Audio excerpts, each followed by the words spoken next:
December 4th, 2024, Brian Thompson, CEO of United Healthcare, is shot dead in front of his New York City hotel in Midtown Manhattan. 5 days later, in Pennsylvania, Luigi Mangione shouts at the press, "It is completely out of touch and an insult to the intelligence of the American people and their lived experience." Completely out of touch and an insult to the intelligence of the American people and their lived experience. This is what he screams before the police push him up against a brick wall to silence him, and they force him inside the courthouse. He is then charged with crimes related to the death of United Healthcare CEO Brian Thompson. From Pennsylvania, Luigi Mangione is shipped out to New York, where he is, once again, arraigned for charges in connection with the death of United Healthcare CEO Brian Thompson. Then he's taken basically down the street to another courthouse, to the federal courthouse in New York City, where he is, for a third time, arraigned for the death of United Healthcare CEO Brian Thompson. As we speak, Luigi Mangione faces 3 separate trials and charges for the events that allegedly he contributed to December of 2024. And it feels like all 3 jurisdictions are more or less in some sort of pissing contest to be the ones to take down 27-year-old Luigi Mangione.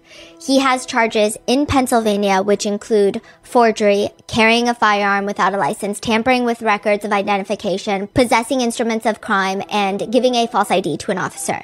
Then in New York State Court, he has a total of 11 charges. Murder in the first degree in furtherance of an act of terrorism. Murder in the second degree as a crime of terrorism.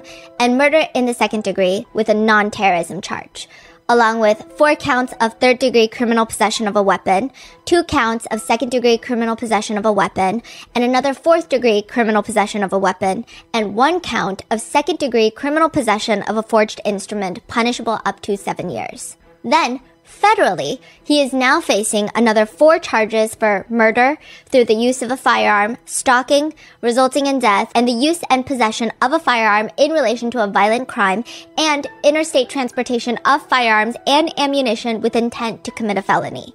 Luigi's top charges in the federal courts is punishable by the death penalty. Right? I tried death penalty cases throughout my career. If there was ever a death case, this is one. This guy's charged with a violent crime, and we're going to seek the death penalty whenever possible. The federal government is seeking capital punishment against Luigi Mangione.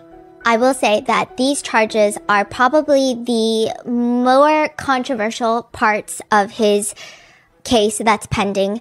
A lot of people take issue with the terrorism charges in particular. People can sit and argue with each other all day long until the sun goes down about whether or not his alleged crime, if has been committed by Luigi, can be justified by the abysmal state of healthcare in the United States. That's just a debate. I don't really think you can convince one person or the other. If one person is so firm on it doesn't matter, breaking the law is breaking the law, and that will never be okay, I don't think that there is a way to even get them to see another perspective or vice versa. I just don't think it's possible. But I will say that across the board, people do have a problem with the fact that he has been charged with terrorism in New York State Court.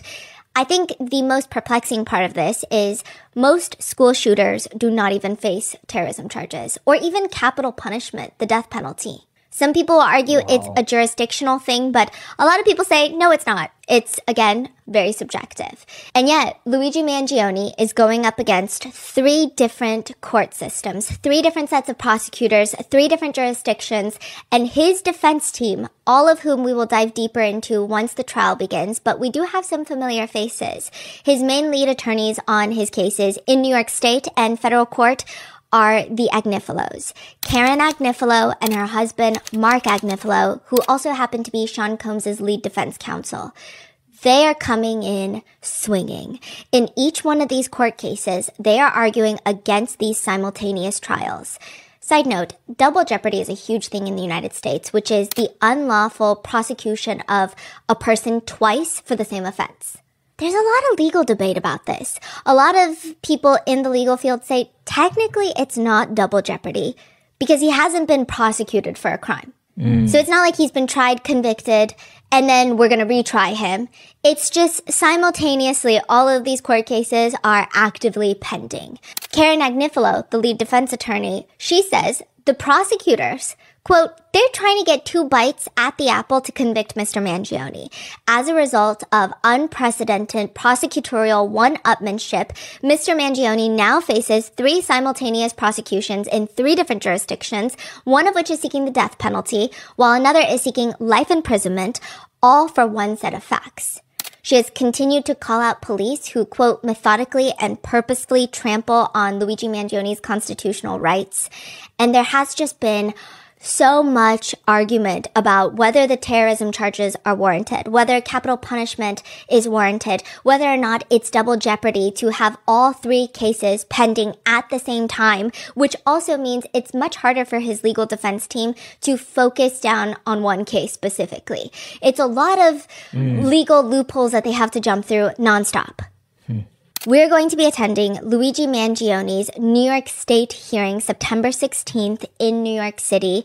This hearing is important for a variety of different reasons. There are a few things that are going to be discussed during this hearing that's going to be important, such as the terrorism charges. There is HIPAA violations that have been alleged where prosecutors have allegedly done some shady try and get some medical records that they were not supposed to be privy to. So all of that's going to be covered in the hearing, hopefully. And this video is also going to be different in the sense of a lot of people have been asking for vlogs. I know some of you guys are probably new to Rotten Mango, but we used to vlog, I used to vlog my personal life back then, and I've since kind of stopped because all I do is work on cases, and I didn't think that would be very riveting. But at the same time, people have been asking for a lot of the behind-the-scenes footage or information on how we work on our episodes. So this is kind of a combination of both. It's going to be a completely different video format than a regular Rotten Mango episode. So instead of just attending the hearing and then coming back to tell you about it, which is similar to how we've covered like the Sean Combs case, even during that, a lot of you guys have been asking, show us more about what's happening in real time at the courthouse as it's occurring. And so that is kind of what we're trying to do here. It's definitely a newer type of video, and we just want to show you what happens more behind the scenes. Hopefully it's insightful. If not, just let me know. But I do think that for this case, it could be very important because it seems like a lot of people that are actively covering the case that are, I think leagues ahead of my expertise, or even just they're people that are actively trying to talk about all of the key elements in this case. A lot of them have been getting censored. A lot of maybe the behind the scenes of like how people are digging into this case has been, it's just been getting weird. So I'm going to take you guys to New York, and we're going to go to the hearing together.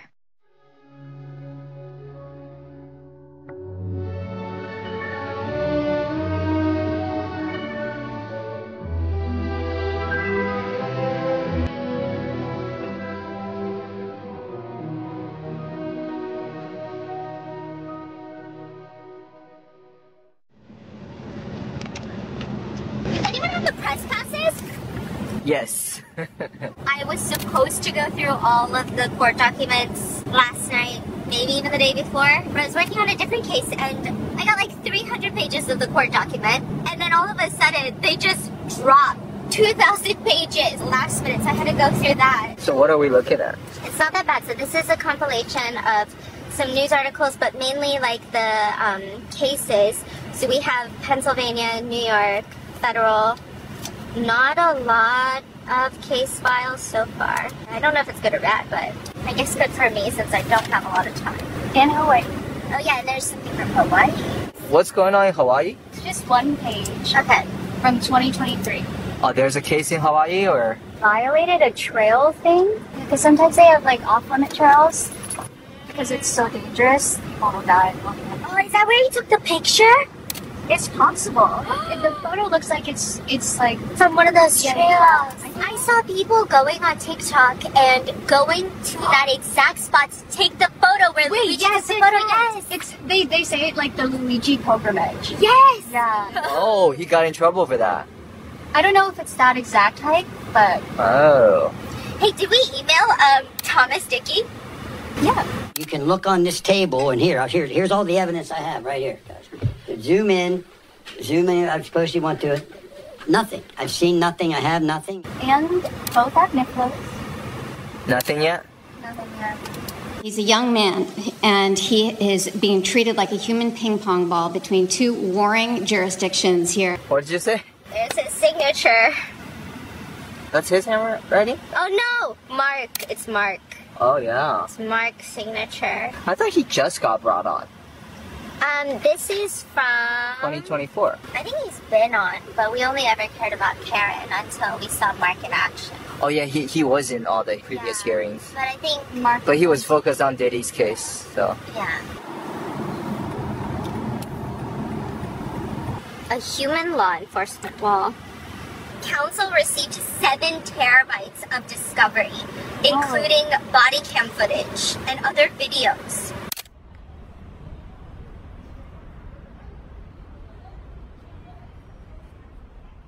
We just landed in New York, and apparently the police has stopped by, just asking like what's going on to our lines.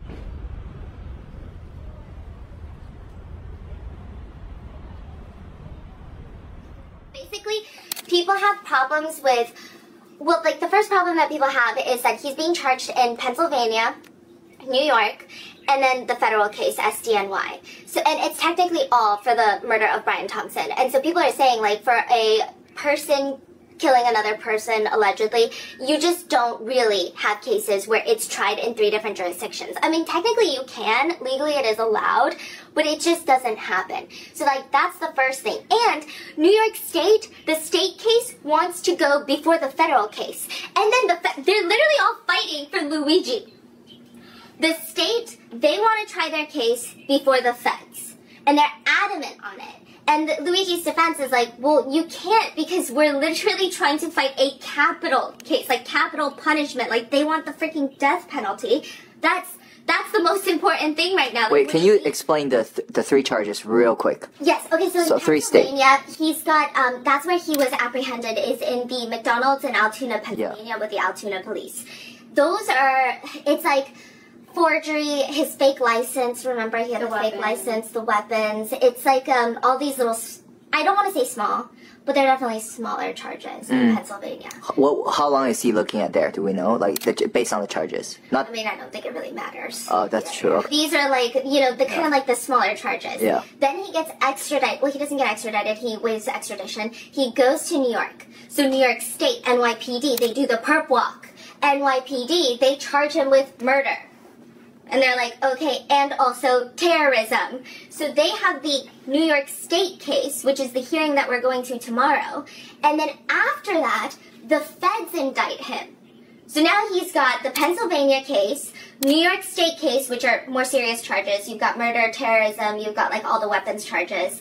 And then the federal case, murder, that's capital punishment. That's what they're seeking, is the death penalty. So this is where it gets really crazy. They're all fighting for him right now. New York State, they want to try their case first. Karen Agnifilo and the whole defense team, they're like, no, you can't because the feds are literally trying to kill my client, so no. That should be the most important thing. The feds case has to go first. And the state is like, no. And then Pennsylvania is like, hello, don't forget about us. We need Luigi for a hearing in November. So Luigi's attorney, Thomas Dickey, he is only representing him in the Pennsylvania case. They're like, no, Luigi's not going to show up on Zoom. He's not going to do a video conference because, like, we're not doing this with you guys. Pennsylvania is like, well, you better. And his attorney is like, no, you can't make us. If you want Luigi, you got to get him in person.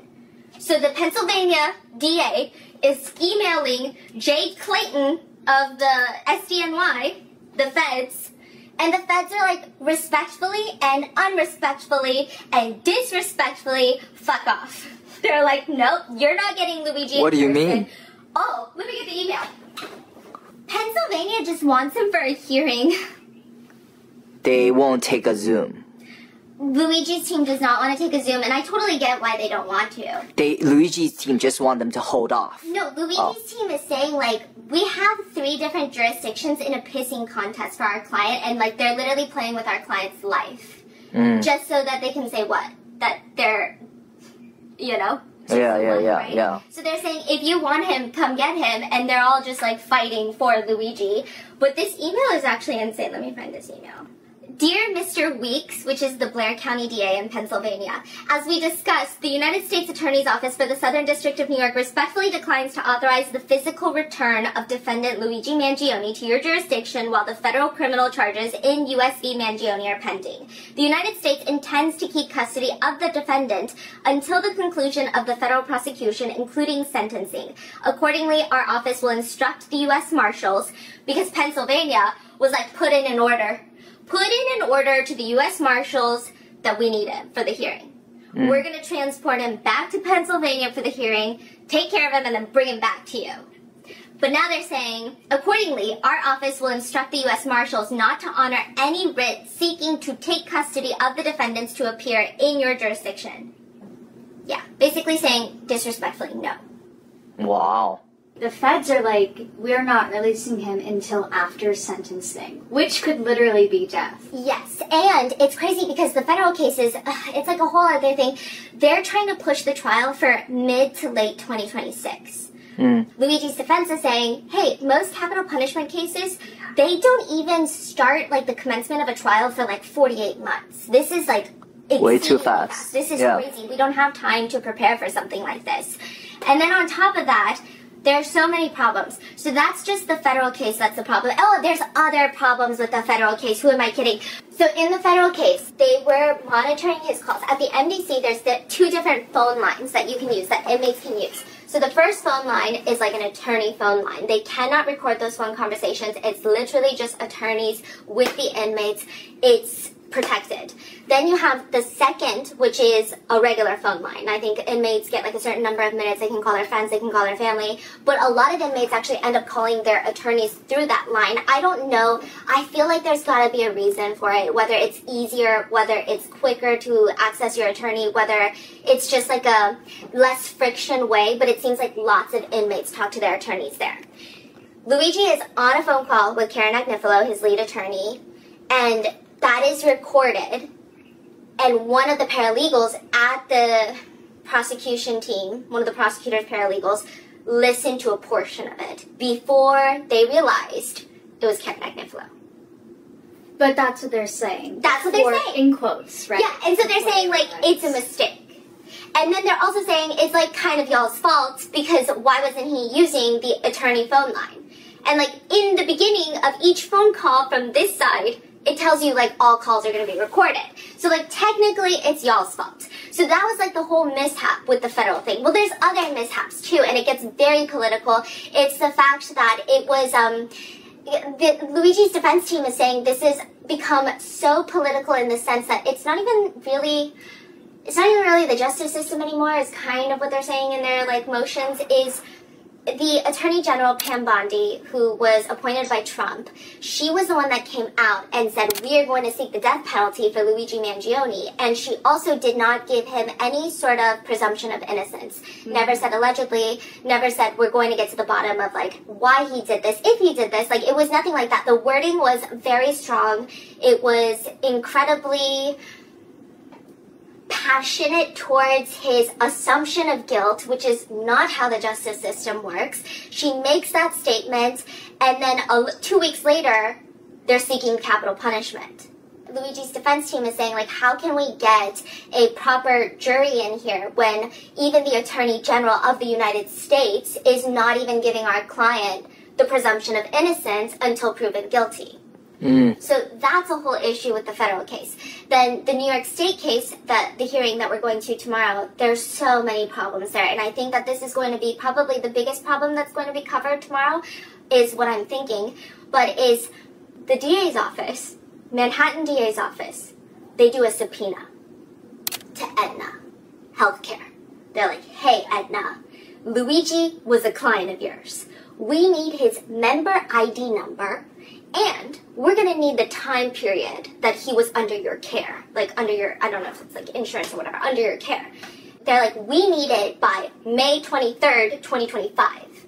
And you need to give it to us by May 23rd, 2025, which is a court proceeding date. Otherwise, you're going to be held in contempt of court. Yeah, criminal contempt of court, Aetna. And you might be fined up to $100,000. Also, you can just mail it or deliver it. Also, here's the contact information. and they give the DA's office. So they're saying there's so many problems with that, the defense is saying. First of all, they bypass the court. Anytime that you're supposed to get these types of records, they actually are supposed to send it to the court, not to the DA's office. Mm-hmm. But they're like, hey, just contact the DA's office if you have questions. So they're just bypassing the court, going straight to the DA's office. Aetna is like, okay, here are the records. They give the records. What did the prosecutors ask for? Member ID and time period, right? They get back 120 pages. Mm-hmm. That sounds like a lot more than member ID and time period, right? Mm-hmm. However, the DA's office in Manhattan is like, let's just take a look. Let's take a look. It's privileged medical documents. It's literally HIPAA violation after HIPAA violation is what the defense is arguing. This is like statements Luigi Mangione has personally made to his doctors. It's medical diagnosis, all in this 120-page document, where at the very top of the first page of every freaking file, the first page of every file reads, request for protected health information. And so they're saying, why do you guys go through that? Okay. Now the prosecutors, they realize this. They've already opened it up. One of the prosecutors has opened it up, scrolled through it, and then they're saying, oh, we just realized we're not supposed to be seeing this right now. Because, like, technically, this is HIPAA. Even if there's a criminal case pending, you cannot just, you have to get an order from the judge that's like, yeah, you can get the medical records, or you have to get consent from Luigi Mangione, or whoever the defendant may be, which neither of those things has happened. So this is like, you cannot access these files. Now, the prosecution come out and they say, actually, this was Aetna's erroneously sent files. We asked member ID and the time period. They sent us privileged information. Aetna is like, no. Aetna tells CNN, no. We gave what we were asked for. That's all we're saying. They're like, that's it. That's all we're saying. We gave what we were asked for. And then the prosecutors are also saying, hey, so Aetna fucked up. And then guess who fucked up again? Luigi's defense team. Because they emailed us back the files. So, like, they resent the prosecutors the files. They were like, hey, I don't know. They're just accusing them of resending them the files. Now, Luigi's defense has now put in another response. This was in August, so like a month ago, right? And they're saying, first of all, you're so nonsensical. I mean, I will say that this letter is pretty scathing. They're like, you guys are so nonsensical. We responded to your email, and you fucking had the files attached. Oh, they just hit reply. Yeah, we hit reply to be like, what are you doing? Yeah. Why do you have this? We hit reply to be like, hello. Wow. And then they're like, what do you mean we have compounded the effect or like the erroneous errors? Because that's basically what they said in the prosecutor's response. So Luigi's defense is like, hello? And then they're also saying, but you know what's even crazier? First of all, they were really crazy in this email or this document. They're like, first of all, use common sense. You asked for his member ID and the term, you get 120 pages back. You don't even think about fucking HIPAA? That's what they're saying. And then the second thing that they're saying is, it's actually crazy because nothing was scheduled for May 23rd, 2025. So that subpoena that they made to Aetna, they're like, we need this for this court date, May 23rd, 2025. Yeah. The defense is like, nothing was scheduled that day. So you made up a date to compel them to give you this information by said date. With that date, there was nothing on that date. That's all. Wait, so they lied. That's insane. Yeah, so I think the argument is going to be that, like, technically, I guess they just needed a date, like a deadline, but the defense is arguing, like, state code says that when you give a date for a subpoena, it's a designated, like, there is usually a court hearing or, like, something is happening on that date that they need those records. Like, you don't just, like, subpoena someone and you just say, you know what, let me just say 2 weeks from now. So that has been the main... I mean, there are other arguments, like the fact that this argument is going on in Pennsylvania and it's going on simultaneously across all of the different cases. But He was not read his Miranda rights immediately when they are arguing that it seemed like he was pretty much detained from the minute that the Altoona Police Department stepped into the McDonald's. They had like 7 to 8 different officers blocking his exit. Meanwhile, they're telling him he's free to go. They also searched his belongings without having the proper search warrant. Now, the Altoona Police Department, they are arguing, and, oh, this is interesting, body cam footage. We don't have the body cam footage, but obviously the defense has it because it's in discovery, and they were saying in another motion that was filed that the body cam footage depicts Altoona Police Department going through his backpack. And they're saying that they did not have, like, the proper search warrant for this. Like, this is protected in his Fourth Amendment rights. Like, you can't just search people's stuff. Yeah. And at the point, they point out that the police officer who's going through his belongings notices, and it seems like they're hinting at, like, okay, the vibe that they're hinting at is she's going through his backpack. And it's like, fuck, I shouldn't be going through his backpack. So then she says, I just gotta make sure there's not a bomb in here. Oh. She says something along those lines. Wow. And the defense team is saying, you knew what you were doing when you said that, because if you genuinely thought that there was a bomb, you would have vacated the premises, the civilians, like, you would have secured everything, you would have called in a bomb squad. Yeah. Like, they're saying, we already felt that it was not a proper search, but the fact that you even said that makes it even more sus. Okay, that's, like, obviously not the legal way of saying it, but I'm just, like, informing you what's happening. And then there's problems with the terrorism charge. Like, lots of back and forth with the terrorism charge. Unless it's, like, jury nullification. You want to explain what jury nullification means? Yeah, jury nullification, to put it simply, because I do feel like it's a very sensitive topic that is heavily monitored these days. But jury nullification is when the jury gets together, and to put it simply and casually, they say, hey, you know, I know. Your brother knows. He did the damn thing. And it's a crime. But we refuse to. Reddit says, this is one of the most controversial and beautiful areas of criminal law. I can't do your question justice with the response. Generally, you can't talk about it. What? Oh, yeah, I think, okay, you can't talk about it, as in, I don't think it's ever included in any of the court's orders when they come to the jury. Yes, so that's why a lot of people in New York are getting, like, jury nullification, educate yourself on jury nullification billboards without even putting Luigi's name on there, because they just want anyone in this jurisdiction to understand jury nullification and to see it as an option. Because when you get to the courtroom, they're not going to say at the very end, here are the jury instructions, here are your options. Oh, by the way, did you know about jury nullification?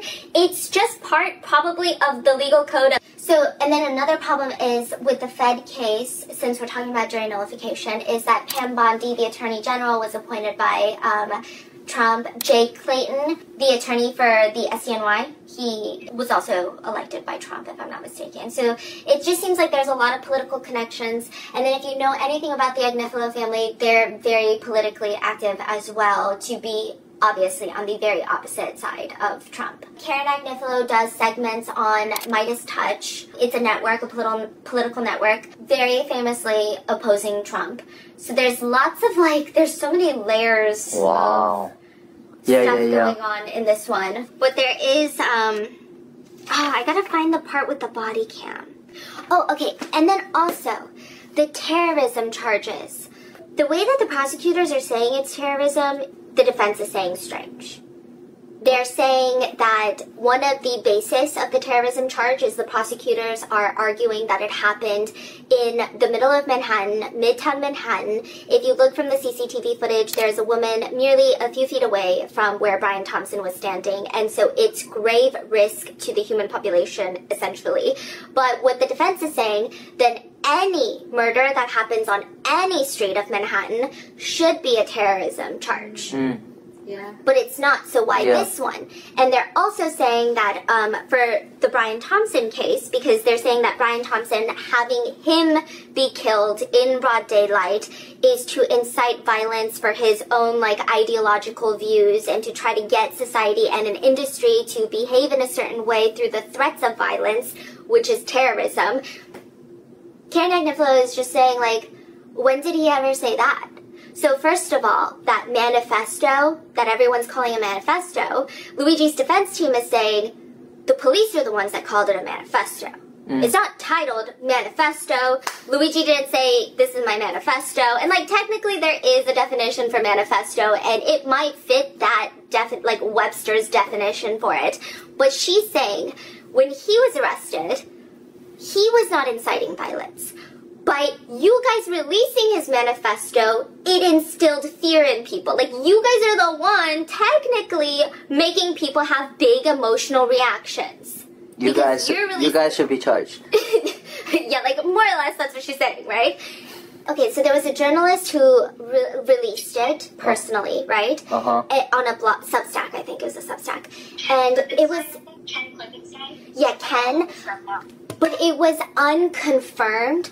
And so a lot of people were saying, well, we don't really know if these are his writings, and it was just kind of up in the air. The police are like, yeah, it's his writings. Here's his manifesto. We're going to count beans at a bean conference, like all of that jazz. And so Karen Agnifilo is saying, like, you guys are the one that are publicly releasing these things, and you guys are the one causing the greater society to have a reaction. It's not my client that's doing it. It's you guys that are doing it. Yeah. And also, she's saying, you shouldn't have even been searching his backpack. So this is the backpack part, which I thought was very interesting. Oh, there's another very interesting part. I don't know who's, I mean, it's Karen writing these. Listen, not to compare, but I was, we were reading so many different court documents and letters from attorneys for the Sean Combs case. And every time they would write a letter, it was just like, what? That's a crazy letter. These, like, it's so... Well written? Not even just well written, like, the amount of passion that they have. Like, the way that they're coming out swinging at the prosecutors is very intense. Really? The, Jay Clayton was recused from Luigi Mangione's case. Why was he recused? He is the Attorney General, or he's the Attorney, U.S. Attorney for SDNY. Yeah. Do you remember for Sean Combs? It was all of the women's names for the prosecution, and then always at the bottom, Jay Clayton. Like, Jay Clayton. Yeah. Like, where is he? Wait, what? Where is this man? Never saw him a day in that courtroom. Yeah. Because they always have to sign with, like, the DA of the area, or, like, the U.S. Attorney of that area. Oh. It's like, all the ones doing... Like Comey? Maureen Comey, who is now suing. Yeah, she's suing because she... Okay, You want to give people some updates? Yes, an update that I was genuinely perplexed about. Maureen Comey was let go from the SDNY, and you guys know that... Okay, Maureen Comey was, like, the lead prosecutor for the Sean Combs case, for SDNY, for the Fed case. And she was... Listen... Like, her dad is James Comey, former FBI director, notorious enemy of Trump. I will say, I don't care what you say about her dad. Maureen Comey, seeing her in action, like, there was nothing like it. She is so intelligent. She is so quick on her feet. I know people are, like, dogging on her online because Sean Combs did not get the sentencing or the verdict that people wanted, or mainly the verdict that people wanted. But she is just... I don't know, she's whip smart, she's so intelligent, and she was let go from SDNY. And apparently, according to her lawsuit, they didn't give her a reason. She said Jay Clayton did not give her a reason and basically told her, it's from Washington. It's out of my hands. What? And so she's suing them for back pay, legal fees, and she said, I want my fucking job back too. But now Jay is gone. Well, oh no, just recused from the case. Yeah, Got he's recused from the Luigi case. Wow. Is there a reason why he's recused? Right. Oh, is it because of the... I think it's the phone calls. Really? That's it? If I'm not mistaken. No. Oh, hold on. I think it's because we read so many court documents for all these cases. And I am by no means...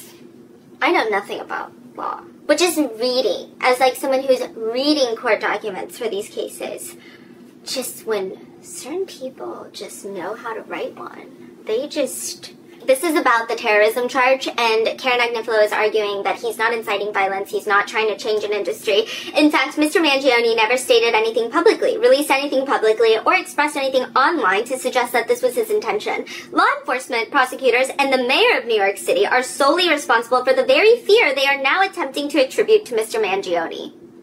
This is talking about how they're trying to attribute the NFL headquarters incident to Luigi. Mr. Mangione is no more responsible for the actions of Mr. Tamura or any other alleged killer whose actions followed his arrest than the president is responsible for the alleged mishandling of classified documents by those who served with him, before him, or after him. Oh my gosh. Wait, and the Agnifilo's daughter is a paralegal as well. I know. It could be her writing this. It could be. So there is more about the terrorism charges. Okay, so the defense is just saying that the government, for the terrorism charges, they have to say these are the elements that require for it to be terrorism, right? Yeah. And so the first one was the aggravating factors are substantial planning and premeditation. Because they're saying that he stalked Brian Thompson for weeks and months leading up to the murder. But I feel like that could apply to a lot of different cases, but what do I know? And then also grave risk of death to additional persons because there was a woman nearby. It was in the middle of Manhattan.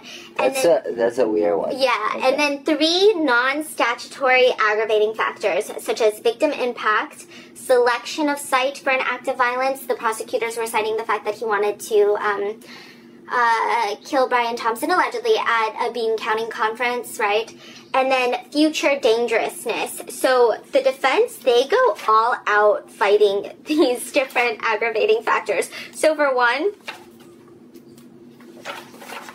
they're saying that him attempting to evade law enforcement and flee New York City with his ghost gun is future dangerousness. And they say, what relevance does that have to proving future dangerousness? Does the government contend that any alleged murderer who flees the scene of the crime with the alleged murder weapon presents a future danger that it warrants imposition of the death penalty?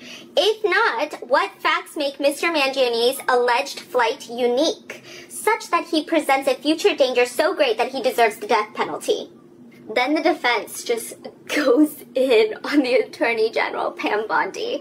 And I just think, listen, I think there's so many layers to this case, but the way that they go after Pam Bondi is so fascinating, and I just feel like there's already blood, like bad blood between them, because obviously, like I said, they're just very opposing in terms of political views.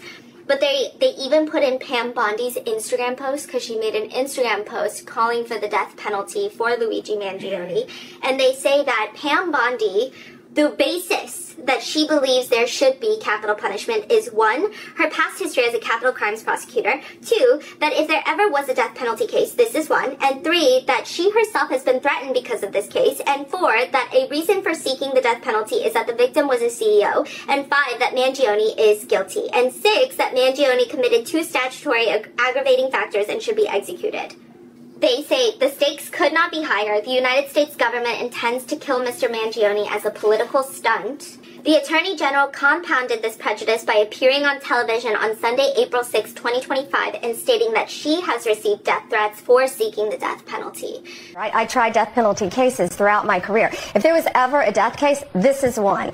This guy is charged with hunting down a CEO, a father of 2, a married man, hunting him down and executing him.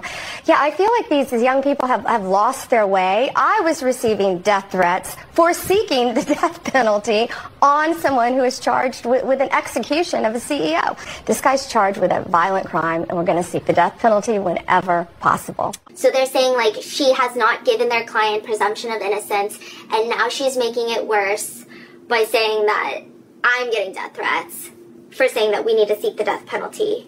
And then as for Pam Bondi saying that the victim was a CEO and that is one of the factors of why there should be capital punishment, the filing reads, the Attorney General stated during her television appearance that a reason she ordered the death penalty sentence was because the alleged victim was a CEO. Counsel is aware of no provision in the death penalty statute or in the Department of Justice's death penalty protocol that allows for consideration of the social, economic, or professional status of an alleged homicide victim in determining whether to seek the death penalty.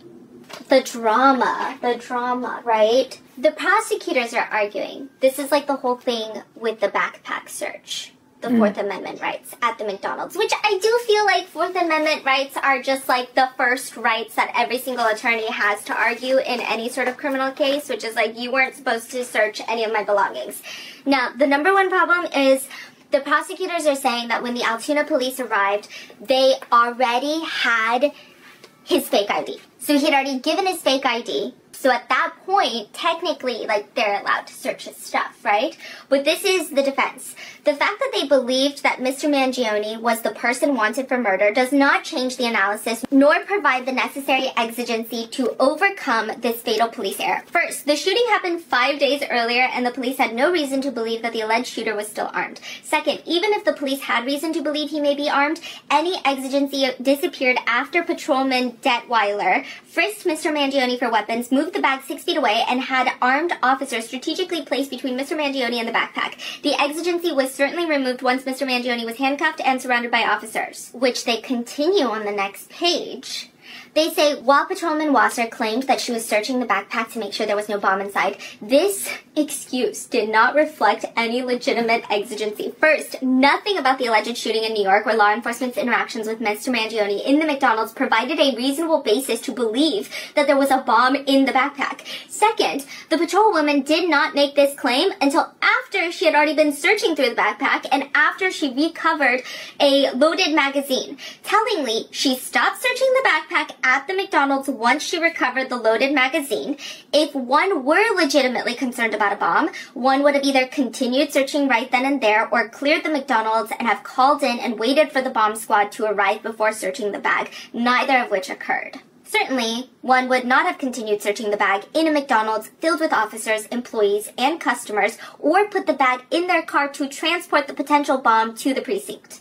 They're going off. I don't know if any of it's gonna work, but they're saying it all. This is not the first time a prosecutor's office has tried to fit the square peg of murder into the round hole of terrorism.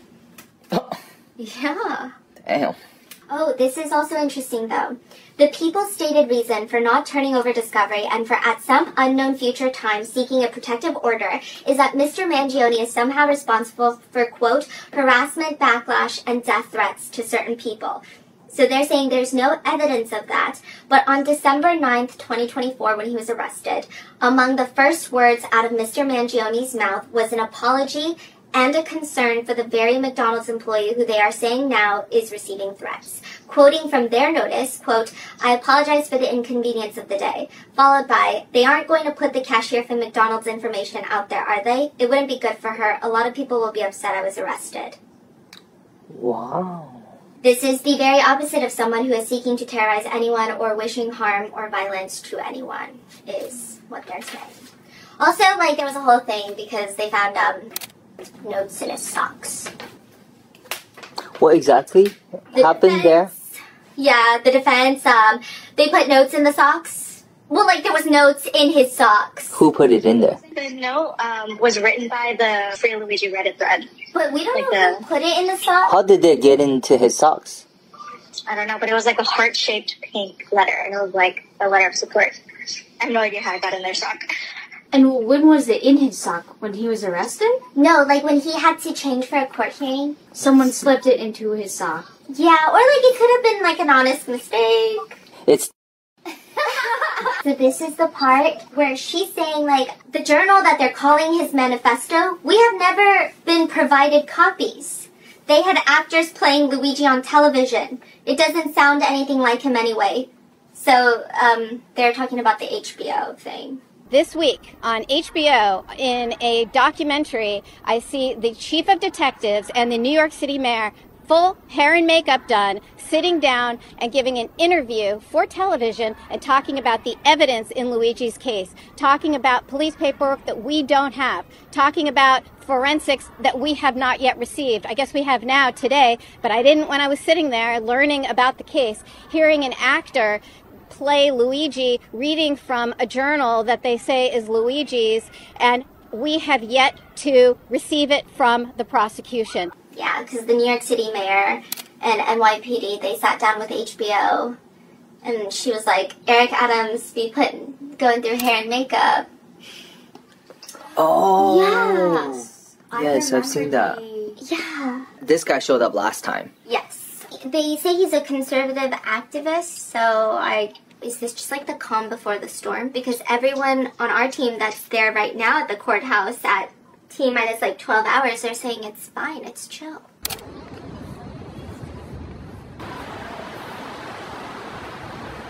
My name is Jarvaland. People don't really understand what goes on unless you have like a sensational enough trial that it gets televised or it gets meticulously documented, but that's not the case for the most part. I have an obsession with trying to document trials meticulously. I like Rotten Mango. Amazing! What's your name again? Abril. It's like April, but in Spanish. Tomorrow we have death penalty action coming, and they just announced their like collaboration with Luigi's Bookshop, which is basically, instead of buying on Amazon, you can buy on bookshop.org, and part of the proceeds go to his cases. We spoke with a lot of different people from lots of different organizations who were involved in trying to spread messages and organizing protests. And there have been lots of conversations because it doesn't really take a very astute person to realize that mainstream media coverage on this case has been very interesting. And I thought maybe I live in a bubble. Because I don't know if I'm just chronically online and I'm just always on TikTok and I'm like, well, I've seen good coverage about this case. I mean, more often than not, mainstream media has bizarre coverage about the case, or they're maybe focused on the wrong things. But I have seen lots of coverage on the case. I did not realize how hostile it was going to be until we got to the hearing. And I don't even think when I got out of the hearing, I could even process the thoughts correctly. So I'm just going to describe to you some of the parts that I've noticed that really stuck out to me. The press line and the public line outside of the courthouse. Unlike previous trial that we've been to, it was divided already into two separate lines. And you could immediately tell that it was two separate lines. I mean, lots of people on the public side were dressed in organized t-shirts. Like, it seemed like everybody was on the same page. It was really well organized. On the press side, everybody was dressed more like members of the press would normally dress. And for the hearing, they allowed a good chunk of the press in. The courtroom was much larger than the federal courtrooms that I've seen. So instead of just like a few rows of press, there were, I think, closer to 10 rows of press. Oh, wow. And I maybe only spoke to a handful of independent reporters there. Almost everyone in the rows of, I want to say, like, if I had to take a guesstimate, and don't hold me to this, I want to say at least 8 to 9 press pews were just legacy media. Mm-hmm.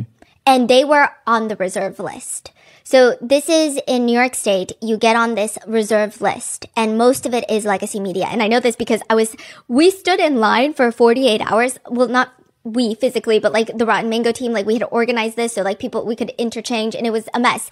But we were there for 48 hours before the hearing so that we could secure the first few spots, because those are always like the best time to get in and see what's going on. They have a reserve list. So before anybody who waits first come, first serve, they will go through the reserve list. So if a reporter from a legacy media who's on that reserve list shows up 5 minutes before the hearing, they get to cut the line. Mm-hmm. And they get priority. They have a whole list and they check. So I'm in the beginning of the line. So every time someone comes up, that list is gone through and they're like, okay, what media are you with? And it was just all legacy media. I mean, I saw a lot of people that I remember from the last trial, and lots of friendly faces, lots of reporters that I really enjoy spending time with and I respect, and they're such kind people and they're compassionate and they're here to do a job, but also some really insane people. I will say even that reserve list was a little strange. It was a little strange because if you know anything about the Luigi Mangione case, or the People v. Luigi Mangione case, because he has 3 different pending trials, there has been a very vocal complaint by people of wanting independent journalists to have access. And I'm not saying I'm an independent journalist. I'm literally just a girl online. So just people who are not part of legacy media, who have to go with certain messages anytime they report on the news, or like filter through certain checkpoints. A lot of people wanted independent journalists in there. And for them to have this very long, lengthy reserve list of legacy media that are allowed priority, I thought was very interesting, especially in regards to this specific case. But regardless, lots of press were allowed in, which is always a good sign. Only 2 rows of public were allowed in. And from the moment that we got to the courthouse, the morning to get in, there was a clash between the press and the public. It felt very strange. There was heavy NYPD presence. There were 2 cops walking past me, and I guess they were trying to understand why the public line was so long, and one of the cops just turns to the other and says, he's a good-looking guy, and they just like walk away, so, which is fair, but that's like the most normal comment of the day. So I'm standing in line with a lot of members of the press, and I felt confused. So the Rotten Mango team and I were thinking about it, and we were like, this is very strange.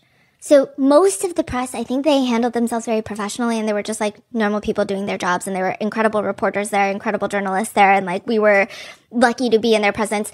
But at the same time, there were certain members of the press where it just felt like they showed a lot more grace to the defendant Sean Combs than the defendant Luigi Mangione. And I feel like across the board, it should be like the same level most of the time, right? And maybe it has to do with the fact that Luigi Mangione is charged with murder and Sean Combs was charged with trafficking and RICO charges, and those he was acquitted of. But at the time when that trial was happening in real time, we did not know that he was going to be acquitted. There was video evidence of him harming Cassie in the hallways. There was domestic violence that was caught on CCTV camera. And so there were all of these different elements. Just as the Mangione case, there's all these different elements. But it was interesting to see how people showed a lot more grace and benefit of the doubt and presumption of innocence for Sean Combs than they did for Luigi Mangione, which I thought was interesting because there's actually a lot more hard, concrete evidence against Sean Combs at the time. I mean, that CCTV video was everywhere of him committing a violent act with his face in full view, whereas, the Luigi Mangione CCTV outside the Hilton Hotel, some people argue, you can't really see his face. So that will all be discussed in the trial. That's what people are saying. So I thought it was very interesting that they showed a lot more grace to Sean Combs, and then when they get here for the Luigi case, there was just a lot of crazy words, a lot of crazy comments just like being thrown about, which was fascinating. I think one interesting thought that I had was we were talking to organizers of the protest before we even got to the hearing. The way that they are so committed to trying to change different policies in the United States to make sure that everyone has access to healthcare and quite literally just like save people's lives. That's all they talk about. That's their message. I don't know how they even stay so resilient amongst everything that's going on. But then the way that they get there and all the mainstream media reporters are like, hey, get the girl that says she's dating AI Luigi. And we're just going to put her on every platform. I will say some media have been better at reporting about the protests and how people don't want capital punishment, how people want to reform healthcare. But the way like the influx of media was like, these people waited 30 hours to see Luigi Mangione. Aren't they crazy?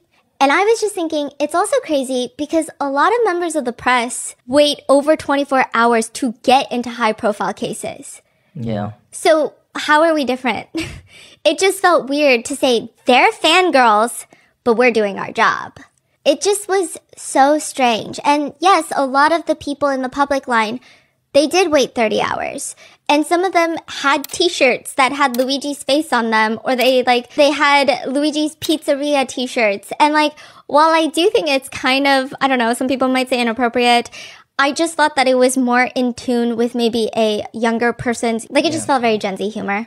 A lot of the reporters were just not running with it. They were actively, out loud, vocally making fun of the people in public. And then they would walk over and try to interview the people in public line. And then they would walk back and say, I don't know why they don't want to talk to me. And I'm like, I could probably list you 5 reasons just in the past 2 minutes of things you've said. It was very confusing. And I also thought it just felt very hypocritical. And I was kind of shocked by this. Once we got to the second line, so that's the main line outside the courthouse, then we get funneled in. We had to wait in the very cramped hallway. So one side was reserved for the press. Everybody's cramped to one side. And then the other side is the very short line for public access. They let in even fewer people from the public side. And I was just standing there and I'm just I'm kind of eavesdropping and I hear the Agnifilos, the Luigi's defense team, they walk in. The elevator's kind of in front of us. We can't really see them. They walk into the courtroom, and then we're going to be led into the courtroom later. So it's going to be the prosecutors walk in, the defense team walk in, press walk in, public walk in, and then Luigi will be escorted in once the hallways are completely cleared of everyone except for the press pit. The press pit is where there's like a little rope barricade, and the press cameras are set up. Everybody's live streaming. Like, those are all the shots that you saw. And we actually had someone from the Rotten Mango team in the press pit who also took a video, but those are the press pits. Everyone that's not in there gets cleared out of the hallway. Luigi Mangione gets walked into the courtroom, and then the judge comes in. Mm-hmm. So that's kind of the order of things. The defense team, they walk out of the elevator bay, and now they're in the hallway, walking towards the courtroom, away from us. I mean, you're just waiting in the hallway for like an hour trying to get into the courtroom. Of course, when the defense team walks in, you want to get a good look. And these are high-profile defense attorneys. These are people that have been in the public eye. I think it's interesting to even watch them in their element. They're very captivating to watch. And so I'm kind of like looking, and I hear a reporter from Legacy Media look over at the girls in public, and it was like predominantly, I think it was all girls. And she goes, look at them. Look at them craning their necks to get a view. And I was like, I mean, I'm also craning my neck to get a view. Like, that seems like a very normal thing to do in this instance. Like, we have nothing to do right now. We're just waiting to get in the courtroom. And these are high-profile defense attorneys. Yeah, I think everyone wants to see them. Yeah. So it was just very strange. And then I overheard another discussion of people talking about, doesn't it smell like weed? I hear one reporter being like, doesn't it smell like weed? And I remember being like, do I have sinus problems? I don't smell weed. I smell weed outside the courthouse because it's the streets of New York City. You smell weed everywhere. But inside the courthouse, I smell zero weed. And the reporter next to them goes, it reeks of weed. It like reeks of marijuana. And they're like, that could be a headline. And that could be a headline. What headline? Yeah, probably Luigi Mangione supporters wait 30 hours, reek of weed. And I'm just like, again, what is happening right now? Like, the public have been nothing but so chill. And actually, they're like here, yes, to support the defendant. And you can disagree with that all you want. Like, totally. You can absolutely objectively say that's against my morals. That's everyone's own opinion, okay? But like, it was weird. It's like, that's not what they're doing. That's not even what's happening. I'm seeing this with my own two eyes. That's not what's happening. I'm confused. I'm sniffing it with my own two nostrils. That's not what's happening at all. And then later, even when we left the courthouse, a lot of the coverage just made it seem like a lot of these people are crazy. I will say maybe mainstream media was a little bit better this time around, which is really good and maybe hopeful for the trial. But they were showing some people protesting for healthcare. But a lot of it still was on girls waited 30 hours. Girls waited 30 hours. And I was like, I don't know, these girlies look like they have a cause. Like, these girlies look like they're here for a mission. And like, you could disagree, you could agree, but it wasn't, it just did not align with what I witnessed. Yeah. It did not align at all with what I witnessed, even inside the courthouse. Because this is state court, you are allowed to have your electronics as members of the press. So you can bring in your phone. Federal court, you can not even bring in your phone. You can bring in your phone. You can actually work on your laptop in the press pews. If you're a member of the press and you have your press badge on, you cannot record, you cannot film, you cannot like be on the phone. You actually can't have your phone out. Like, you can have it in your bag, you can only have your laptop out. And I think it's because the laptop, usually the camera is just towards you, right? And so that's the whole rules. I feel like there were phones going off in the press pews. Meanwhile, the public, there was nothing. They did not, like, nothing happened. No phones are going off. Everybody was showing the most decorum in a courtroom.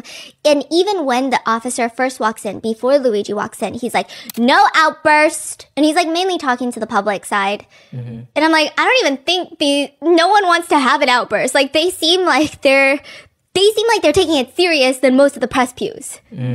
So I'm like, okay, I don't know, maybe the last one there were outbursts, I don't know, but it just seems like they don't look like they're about to have an outburst. And so they're just like on their best behavior, and I thought it was kind of unfair that they get labeled as like crazy girls who wait 30 hours for Luigi. And it's like, okay, well, the press also wait like 30 hours to get into high profile cases, and like they will fight to the death to like cut each other in line to get into these high profile cases. So like technically we're all the same people. Like it's fine. Like we don't have to make fun of each other. everyone's just here to either do their job or be here for a reason that maybe you don't understand, but that's fine. Like, you don't have to be so crazy about it. And I will say, like, the public was really guarded with the press, and I totally get it. Like, I totally get why. You say, like, literally nobody wants to talk to the press openly? Yeah. And we were actually really lucky because we were, like, going in throughout the day, even the day previously, before the hearing and during the night. Like, we had members going in and out of the, like, not the courthouse, but from the line. And we were talking to people, and we told them that we were with Rotten Mango, and they seemed a little more open to talk. But, like, I can totally see why a lot of people felt guarded. And I also noticed what was interesting is a lot of legacy media, they're looking for the people in public that are dressed the craziest. Yeah. And those are the people that they want to talk to. They don't want to talk to the protesters with very legitimate signs. I thought the focus of every piece was so weird. Yeah. There was another reporter who was sitting next to me who was working on his article before the hearing started. And it was just talking about how there was one person outside the courthouse. And I think they had a sign, I think I took a picture of it, that said something along the lines of, you know, protect Luigi Mangione before protecting parasites. Something to do with the word parasites. And when you have protest signs, they're supposed to be highly emotionally charged. That's kind of the purpose of it. And they were just like really focused on the word parasite in connection with the victim, Brian Thompson. So it seemed like that was their whole piece of how these protesters are calling a murder victim a parasite. And like, I do understand how that can be shocking, right? But I think it's like if you were to look at a giant puzzle and then just only focus on one piece. When it's like, I do think that maybe that one piece is not a great piece. We don't know, right? It's really subjective. But when you look at the whole puzzle, there's like a lot more going on. But it felt like that was the sole focus. So it seemed like everybody was hyper focused on something. And it just felt very strange to witness it firsthand in real time, where I was just so confused. A lot of the protesters were also giving out these stickers. They were giving out stickers. They were giving out pamphlets. And I think the stickers are like a thing people do at protests. It's a sticker. Like, enjoy your sticker. If you don't want a sticker, it's not a big deal. But a lot of the reporters are like making a big deal about the fact that they have stickers. And I'm like, do you also know that they have pamphlets that you can also get? So it just seemed like they were focused on one thing and like hyper focused on only one thing. It got to the point where I don't even think some members of the press I could even have conversations with about this case, because it's like, I just feel like it's weird. Like, this is so passionate, of like so firmly one, when you're technically supposed to go in unbiased. You're a reporter. Yeah, like you're supposed just reporting what's going on, rather than having your own little. It's like, I mean, you go in there and like, yeah, I will admit there was a girl dressed up as Luigi and she was hitting the poses, okay? She had an LED backpack on. She came in early. You know, they were like, she's hitting the poses, and it's like, is that the best thing to do? I don't know, right? And it's fine to just see everything happening and then say, these are all the things that happened. But it seemed like they were very hyper-focused on one very interesting storyline that they kept going with. But regardless, we're inside of the courtroom, and it's a big courtroom. I was very nervous because lots of people had lots of things to say about this judge. And just from the transcripts I read about this judge, he seemed like a no-business judge. And we were just all waiting for Luigi Mangione to be walked in. And it was like an oddly high-tense moment. And the press pews, all of us were craning our necks to get a view of Luigi Mangione, right? And so everybody's craning their necks, because that's what you do. And the doors would open, and you actually hear his shackles before you see him.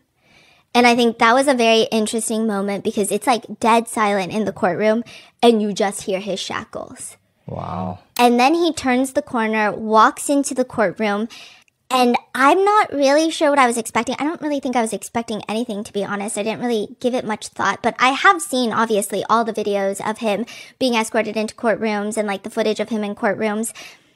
And this time he was dressed in like a beige sand-colored prison uniform, and he had shackles around. He had the handcuffs that were tied to his waist, and you could hear the shackles on his ankles. And when he walked in, I don't know if they just used, because we're all sitting down, I don't know if they just picked the shortest court police officers. But he was tall. He was much taller. And I know people are going to ask, and I don't think it has much to do with the defendant's looks or anything, but just because people are going to ask, I'm going to answer the questions before they're asked a million times in the comments. He was much taller than I expected. Like, very tall. To the point where I was like, I want to ask Mark Agnifilo how tall he is, because he was like, even when he was standing next to the attorneys, he was very tall. So I'm like, okay, he's much taller than I expected. But one thing was interesting was, okay, this was my very beloved researcher who was sitting next to me. And she said afterwards, if I'm going to be fully honest, she's like, I thought going into it, Luigi has almost become this persona, like this person, like this figure. And so she thought going in, there would be some element of underwhelmingness. Remember, she was like saying, you know, because you see people talking about him and you see these videos and you're like, okay, I'm going to go in, and you're just going to realize he's just another person. And like, maybe it's even underwhelming because people have these big ideas and visions of what people look like in person. Like, a lot of people said Sean Combs is going to look very aura. He's going to have this insane aura, like this bigger than life personality. And then he just looks kind of like an old man. Mm-hmm. He looks very intense, but still ultimately kind of like an old man. And so she thought it was going to be like that. Mm-hmm. But she said that he is very tall. Mm-hmm. He is very built. He's very buff. It seemed like he got a lot more built than his last court appearance. But he has a very strong energy to him. Mm. Like, his posture is impeccable. Yeah, I think his posture is... Yes. Yeah. But it's also the way he carried himself, and it was interesting. If anything, I don't think he really looked at any of the pews. If anything, he might have, I don't think, but he might have looked at the public pews. But for the press pews, he was very reserved, did not look. He just looked ahead, went straight, sat down, and there were 3 police officers surrounding him on the back, so nobody could really even see him throughout the hearing. And this is the hearing where they dropped the terrorism charges. The judge dropped the terrorism charges in New York State. These are the charges, along with the federal prosecutors seeking capital punishment, that people had the biggest problem with. Because it's one thing to either agree or disagree with Luigi Mangione. It's another thing to feel like he's not getting fair treatment in the law.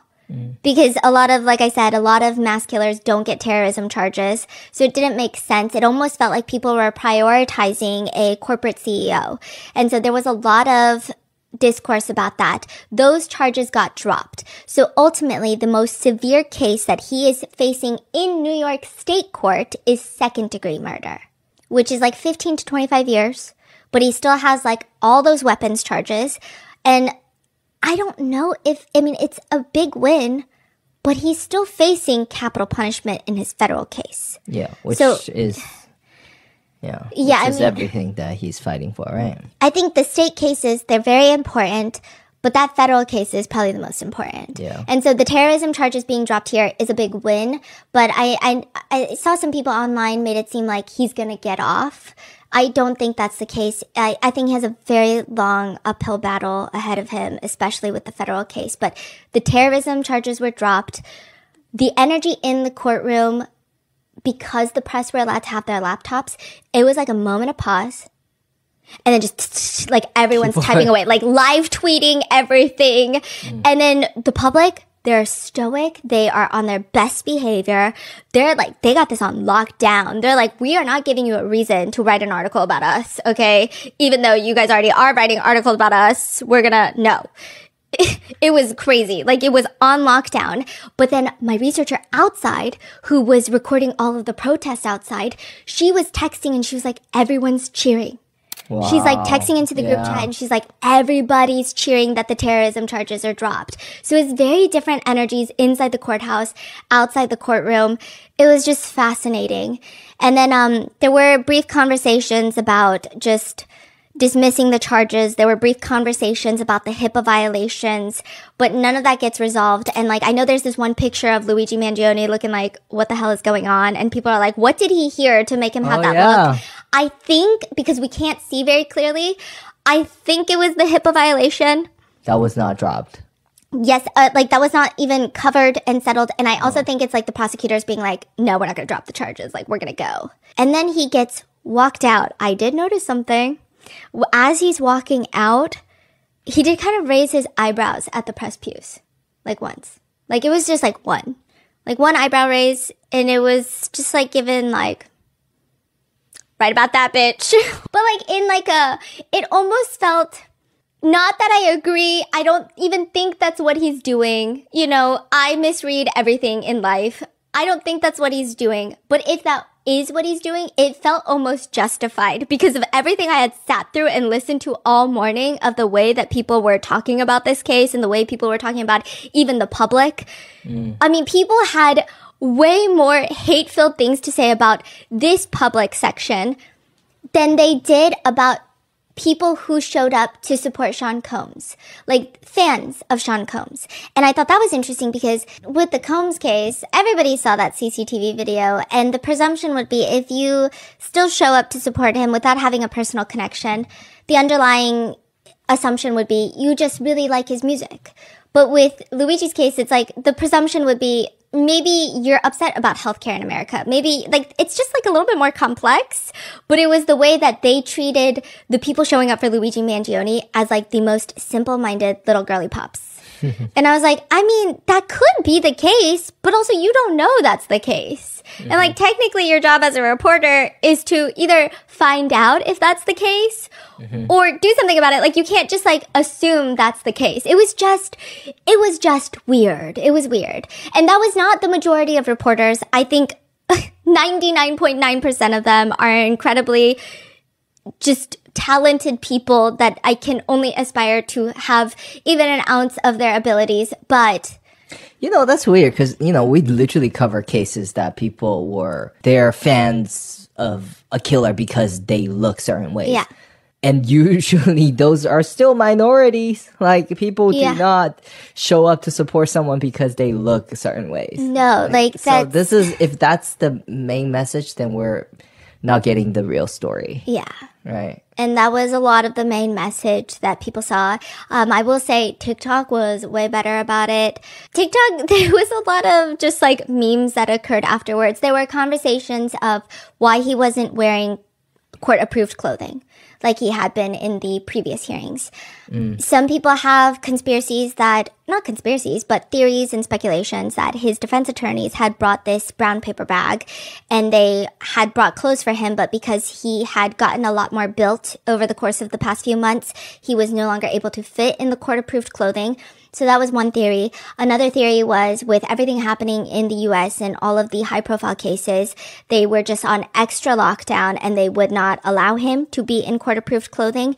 And then there is another theory that it's because of Sockgate, you know, those little heart messages that were in his socks. So it was kind of a mixture of those. It's unclear. They didn't really go over it during the hearing, so I'm not entirely sure, but he was in his prison uniform. And those uniforms are super viral in Chinese social media now. Yes. So Chinese netizens, I was actually intrigued because, and I think it has to do with the country. Obviously, a lot of the people that support Luigi Mangione in the United States are supporting Luigi Mangione because of healthcare reform, because this affects us on our daily lives and our family members who all live in the United States and have healthcare in the United States. Chinese netizens, they're like, hey, we got our own healthcare. We don't care about your healthcare system. We call him Lulu, so that's his nickname in China. And a lot of people say that color of the prison uniform is the color of the season now. Yeah. And so a lot of designers in China are now incorporating the sand-colored uniform to like all of their looks. And there's just like a lot of internet comments that are doing internet things. There is a TikTok going around of a reporter talking about the case and all of the fangirls. And Pop NYC, they have these LED trucks that drive around the courthouse during the hearing. Like, I would say they changed the screens, and most of it is talking about healthcare, how to get informed, how to get involved, how to try to make a difference. And then some of them just have like Luigi's face on there while they're like spreading facts about how to make a difference and like how to assist in these protests. And one of them is him like kind of side-eyeing, and that truck is just driving by the reporter as she's actively talking about him. And people are like, a drive-by mug is insane. And again, like, these are people who do take cases seriously. But at the same time, it's just like Gen Z humor, and I feel like legacy media has not caught on to that. Because even the Reddit comments, like, legacy media would have a heart attack, and all the Reddit comments are like, not a bad angle. There's not a single bad angle of this man, which is crazy. That's what people are saying. I don't know. Okay. There are other people commenting that they need to put taller guards with him because putting all these short guards with him are not doing the prosecutors any favors. People are commenting that. Yeah. People are commenting, I miss my husband. Like, there's a lot of interesting comments. Okay. And I think a lot of these people take cases in the United States very seriously. They take healthcare conversations very seriously. I saw someone in the Chinese platform. There's a shot of him, someone flashlight it. So it's like super dramatic with his shadow casting on the wall. Yeah. And people are like, damn, even his shadow looks good. Yeah. Like, people are making jokes. Does that mean that they don't take anything seriously? No, I think it's just like, I mean, it's the internet. It's the internet. Like, what can we do about it? There's nothing we can do about it. He's in the courtroom for like 10, 15 minutes, and then he is escorted back out. I think there was a moment, from what I saw online, of people who were in the public pews. They said that it seemed like he was trying to look at the people in public briefly, but it seemed like the court officer pulled on him. And then there was a moment where, like, I don't think it looked like it hurt, but they were saying, like, it almost looked like he rolled his eyes, but it was not because he's, like, rolling his eyes at the public, but it was, like, there was, like, a yank and pull situation. I couldn't see from my angle, but that would make a lot of sense because these court officers were genuinely acting like, this is Hannibal Lecter. Everybody watch out. And I was like, I mean, yes, there are very serious charges on the indictment.